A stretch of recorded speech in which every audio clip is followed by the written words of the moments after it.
The exposure triangle is a myth. Forget anything you've ever learned about the exposure triangle. There are really only two factors involved in determining your exposure: aperture and shutter speed. ISO is the third part of it that always kind of comes into play, but it's just a setting. These are settings. Shutter speed is a setting, aperture is a setting, ISO is a setting. Those are three settings on your camera that you use before you take each picture. But ISO really isn't a factor in your exposure. ISO is really kind of a cheat. So let me explain. The way I like to think about determining exposure is think about filling up a cup of water, okay? In order to get the proper exposure, you need to fill a certain cup of water up to the top. Basically, you're going to open your faucet and let the water run in until it's full. When that cup is full, you have your proper exposure, okay?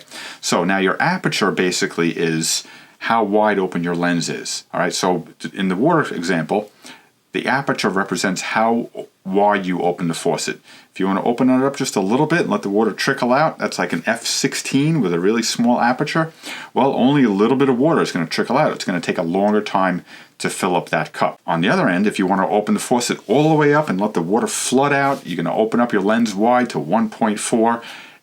All the light's going to be pouring in. It's going to be coming in a lot quicker. It's going to fill that cup up a lot faster. So there's really only two factors involved in your exposure. To get a proper exposure is how much you open up the faucet and how long you let the water flow.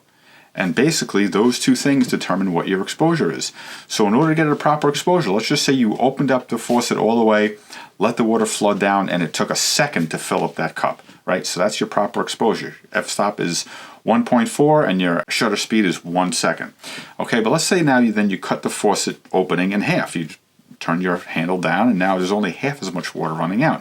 Now it's going to take 2 seconds to fill up the cup. So basically you cut the amount of water coming out in half, which means it's going to take twice as long to fill up the cup. You're still getting the exact same exposure in the end. You're getting a full cup of water. It's just taking twice as long because the water's not coming out as fast. Let's say you push that handle all the way till it's almost off and the water's just dripping out. Well, now it might take 10 minutes to fill up the cup. It might take a long time. You're getting the same exposure in the end though. In the end, you're getting a full cup of water. You're filling that thing up. You're getting the proper exposure. So there's only those two factors that go into what determines a proper exposure. And those basically all, it's like a yin yang, okay? It's almost like a seesaw. Those two things are always working in unison or against each other, depending on how you're looking at it. Those things are basically always the same. You open up your aperture more, let more light in, your shutter speed slows down. You close your aperture more and have a more narrow opening, your shutter speed gets longer. It's just the amount of time it takes for that light to collect on the sensor to get a proper exposure. So then how does ISO factor in? What does it do? Well, ISO, like I said before, is really kind of a cheat. So using the same example that we used regarding the cup of water, okay, in order to get a proper exposure, you need to fill that cup of water up to the top, right? Well, that's at ISO 100, okay? Now, what if maybe we didn't have enough time? Okay, we couldn't leave this thing running for a second. We really only had about a half a second. Okay, so the faucet was opened up all the way. The water was running out as fast as it could. It was going to take 1 second to fill up that cup. But we don't have a second. We only have a half a second. Okay, what do? Well, we need to fill the cup up all the way, right? Well, the ISO, here's where the ISO comes in. Basically what the ISO is, instead of taking a big cup like this, what you're saying is I only have to fill up a smaller cup. I'm going to cut the size of my cup in half. I'm going to fill the cup up to the top because that's what you need to get a proper exposure. I'm going to fill that cup up to the top, but the cup is smaller. The cup is only half the size as it was before. So I'm going to leave my water running the way it was before, but instead of taking a second to fill up, it's only going to take a half a second to fill up, which is basically where the ISO comes in. Now you might say that's great, so why don't we just always do that? Why don't we just always, we want shorter shutter speeds, we want to be able to hand-hold exposures, take pictures in the dark. Why don't we just always use a smaller cup? We can make a tiny little cup and it'll take 1/100th of a second to fill it up at the same aperture. Why don't we just use that?